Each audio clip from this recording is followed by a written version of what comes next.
ঈদে সিনেমা মুক্তির পর 14 এপ্রিল লিপস্টিক সিনেমার কেন্দ্রীয় দুই অভিনয় শিল্পী প্রথমবারের মতো বেরিয়েছিলেন প্রেক্ষাগৃহ পরিদর্শনে। বিকেলের দিকে গিয়েছিলেন লায়ন্স সিনেমাসে, সেখানে তারা সিনেমাটি দেখেন দর্শকদের সঙ্গে।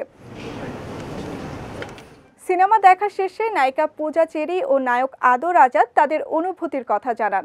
দর্শকদের সাথে সিনেমা দেখতে আমার খুব ভালো লাগে। যে এই সিনেমায় আমার রিলিজ হোক, প্রত্যেকটা সিনেমা রিলিজের দিন কিংবা পরের দিন আমি আসলে সবার সাথে বসে সিনেমাটা দেখি। যারাই দেখেছে একটা মানুষও মানে খুঁজে বের করতে পারবেন না যে তারা নেগেটিভ কোনো কিছু বলেছে, কারণ সিনেমাটাই আমাদের খুবই ভালো হয়েছে এবং মেকিং সবার অ্যাক্টিং দর্শকের রেসপন্স খুবই ভালো পাচ্ছি আমরা। ইনশাআল্লাহ হোপ ফর দ্য বেস্ট, দোয়া করবেন আমাদের জন্য।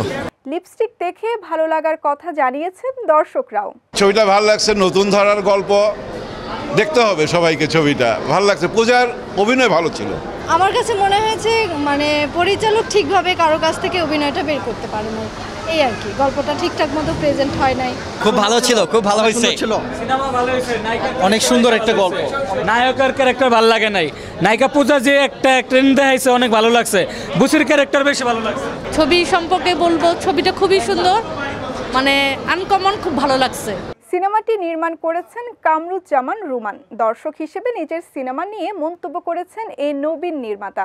দর্শক হিসাবে আপনার কি মনে হয় কত দিবেন এতে? 10-এ 10 আপনি সিনেমা হলে সিনেমা দেখলেন, নিজের বানানো সিনেমা দেখলেন, দর্শকদের রেসপন্স কেমন পেয়েছে? সুপার, আলহামদুলিল্লাহ, শুকর আলহামদুলিল্লাহ। ব্লকবাস্টার সিনেমাস, লায়ন্স সিনেমাস সহ 7টি হলে মুক্তি পেয়েছে লিপস্টিক। হল কম পাওয়ায় মুক্তির দিন থেকে আক্ষেপ প্রকাশ করেন অভিনেত্রী পূজা চেরি ও আদর আজাদ।